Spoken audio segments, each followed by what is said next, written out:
80 گز لمبی 50 گز چوڑی 3 منزلہ کشتی تھی. 100 سال لگے بننے میں. طوفان نوح آیا, مسلسل بارش, دنیا میں کچھ بھی نہیں بچا تھا.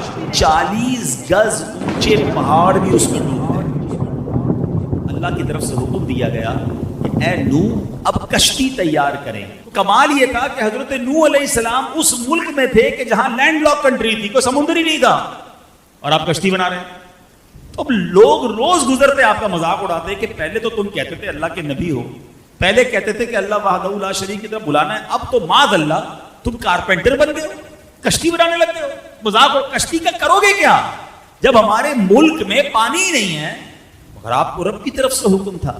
اچھا پہلے تو آپ نے اس کو بنانے کے لیے ساگوان کے درخت اگائے, اور وہ 100 سال لگے ان درختوں کو اتنا بڑا ہونے میں کہ جتنی لکڑی کی ضرورت تھی. 100 ایئرس تک تو پہلے آپ نے درخت اگایا.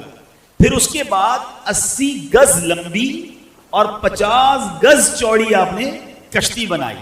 اچھا کشتی بھی ایک درجہ نہیں تھا, یعنی ایک فلور کی نہیں تھی, وہ 3 منزلہ کشتی تھی. آپ نے اس کے 3 درجے بنائے, کیونکہ نچلے طبقے میں پرندے اور حشرات الارض کیڑے مکوڑے جو ہوتے ہیں, درمیانی طبقے میں یعنی فرسٹ فلور پر چوپائے, اور پھر اوپر سیکنڈ فلور پر مومنین, اور خود حضرت نوح علیہ السلام نے اپنے لیے اور مومنین کے لیے جگہ بنائی. یعنی 3 فلور کی یہ کشتی تیار کی گئی. 100 سال لگے یہ تاریخی کشتی کو بننے میں. اس تنور سے جب پانی نکلے نا تو آپ سمجھ جانا کہ اب طوفان آنے والا ہے. دس از انڈیکیشن, اور یہ قرآن میں موجود ہے. قرآن کہتا ہے یہاں تک کہ جب ہمارا حکم آیا اور تنور ابلا تو ہم نے فرمایا کشتی میں سوار کر لے ہر جنس میں سے ایک جوڑا, نر اور مادہ, اور جن پر بات پڑ چکی ہے ان کے سوا اپنے گھر والوں اور باقی مسلمانوں کو, اور اس کے ساتھ مسلمان نہ تھے مگر تھوڑے. 40 دن تک مسلسل بارش ہوئی, دن اور رات نان اسٹاپ, موسلا دھار. یعنی لفظ موسلا دھار بھی تھوڑا ہے, یعنی بارش بھی کتنی ہوئی کہ فرمایا کہ زمین جگہ جگہ سے پھٹ گئی, اور زمین کے اندر سے بھی پانی کے چشمے پھوٹے, اور اللہ اکبر اتنا پانی آیا کہ 40 گز اونچے پہاڑ بھی اس میں ڈوب گئے. یعنی دوسرے لفظوں میں دنیا میں کچھ بھی نہیں بچا تھا, پوری دنیا میں پانی تھا اور بڑے بڑے پہاڑ بھی ڈوب گئے تھے. اب ایک کشتی تھی جس میں 80 مومنین تھے, اور جانوروں کا, پرندوں کا, چرند کا, درندوں کا, حشرات الارض کا ایک ایک جوڑا تھا. ٹھیک ہے, یہ اللہ کی شان تھی.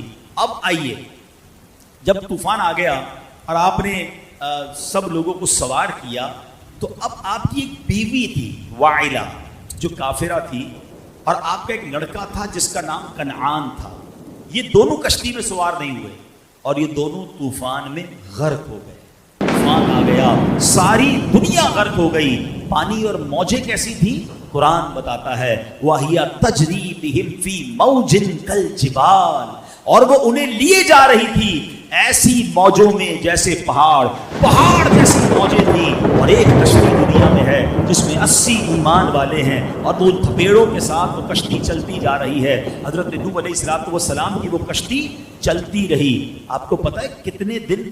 6 مہینے تک یہ کشتی اسی طرح پانی میں چلتی رہی. اور سنو, اس وقت جو خانہ کعبہ کی زمین تھی نا, یہ کشتی وہاں بھی پہنچی, کعبہ مشرفہ کا 7 بار اس نے چکر بھی لگایا. اب اس کے بعد یہ کشتی ایک پہاڑ پر رکی, اور یہ پہاڑ بھی جودی پہاڑ ہے. اس پر بھی علماء نے بڑی پیاری بات لکھی ہے کہ اللہ پاک نے حضرت ہر پہاڑ پر ایک وحی فرمائی.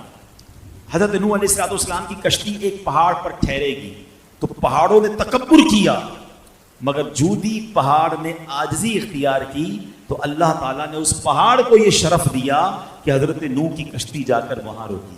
اب اللہ پاک کی طرف سے حکم دیا گیا زمین کو کہ اے زمین, جتنا پانی تجھ سے چشموں کی صورت میں نکلا ہے وہ سارا پانی تو پی لے, اور اے آسمان تو اپنی بارش بند کر دے. اب پانی گھٹنا شروع ہوا, طوفان ختم ہو گیا. اللہ کریم نے حضرت نوح علیہ السلام کو حکم دیا کہ اے نوح اب کشتی سے اتر آئیے. اب آپ اس پہاڑ پر باہر اترے, اور آپ کی فرمایا کہ اللہ تعالیٰ کی طرف سے سلامتی اور برکتیں آپ پر بھی ہیں, اور ان لوگوں پر